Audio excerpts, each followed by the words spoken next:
नमस्कार मित्रों, खेल और खिलाड़ियों की आवाज़ खेलपथ में आपका हार्दिक स्वागत है। मित्रों, उत्तर प्रदेश सरकार ने बच्चों के समग्र विकास के लिए प्री ग्रीष्मकालीन शिविर आयोजित करने का निर्णय लिया है। बेसिक शिक्षा विभाग द्वारा जारी एक परिपत्र के अनुसार प्रदेश के सभी परिषदीय प्राथमिक, उच्च प्राथमिक और कंपोजिट विद्यालयों कक्षा 6 से 8 में 21 मई से 15 जून 2085 तक समर कैंप का आयोजन होगा। यह पहल राष्ट्रीय शिक्षा नीति 2020 के उद्देश्यों को ध्यान में रखकर शुरू की गई है, जिसका उद्देश्य बच्चों में रचनात्मकता, आत्मविश्वास और सामाजिक कौशल का विकास करना है। समर कैंप के बहाने सरकार ने समग्र शिक्षा और बुनियादी शिक्षा के तहत कार्यरत अंशकालिक अनुदेशकों और शिक्षा मित्रों के लिए ग्रीष्मकालीन शिविरों के आयोजन के लिए एक विशेष वित्तीय योजना का प्रस्ताव किया है। इस योजना के तहत सरकार ने इन शिविरों के लिए कुल 10,058.76 करोड़ रुपए के व्यय का अनुमान लगाया है।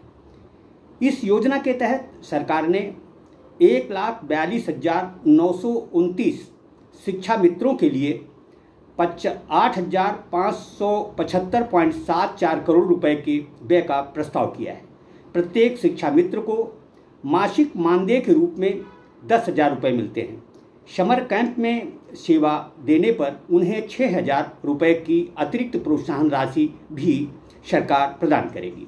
इसी क्रम में सरकार ने 24,717 अंशकालिक अनुदेशकों के लिए 1,483.02 करोड़ रुपए के व्यय का प्रस्ताव किया है। प्रत्येक अंशकालिक अनुदेशक को मासिक मानदेय के रूप में रुपये 9,000 मिलते हैं।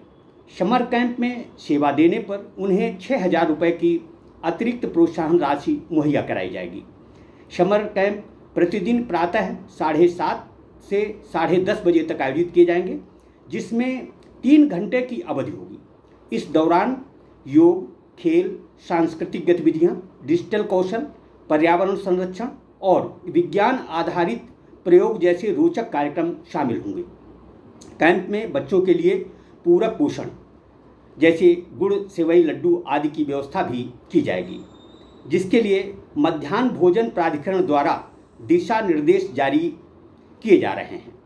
समर कैंप का मुख्य उद्देश्य बच्चों को गर्मियों के अवकाश में सकारात्मक और रचनात्मक वातावरण प्रदान करना है।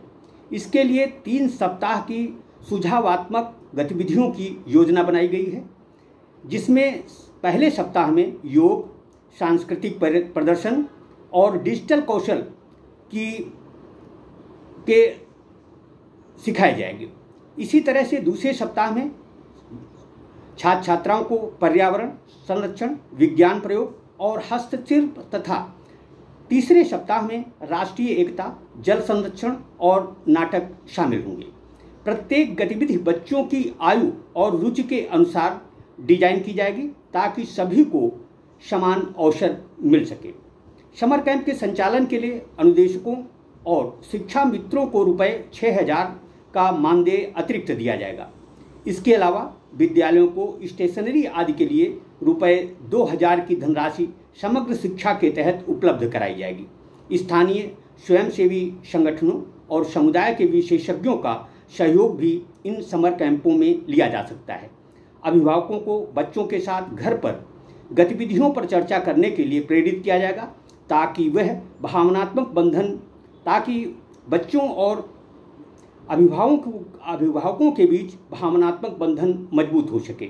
गर्मी और लू से बच्चों की सुरक्षा के लिए छाया और पानी की व्यवस्था अनिवार्य होगी।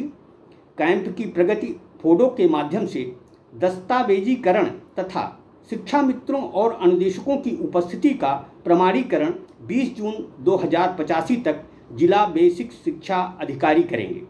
यह पहल बच्चों के लिए न केवल मनोरंजन का साधन होगी बल्कि उनके समग्र विकास में भी महत्वपूर्ण योगदान देगी। संबंधित अधिकारियों को 5 मई 2025 तक आवश्यक व्यवस्थाएं सुनिश्चित करने के निर्देश दिए गए हैं। सरकार की यह पहल अंशकालिक अनुदेशकों और शिक्षा मित्रों के लिए एक सकारात्मक कदम है। यह योजना उन्हें ग्रीष्मकालीन शिविरों के दौरान अतिरिक्त आय प्रदान करेगी और उनके मनोबल को बढ़ाने में मदद करेगी।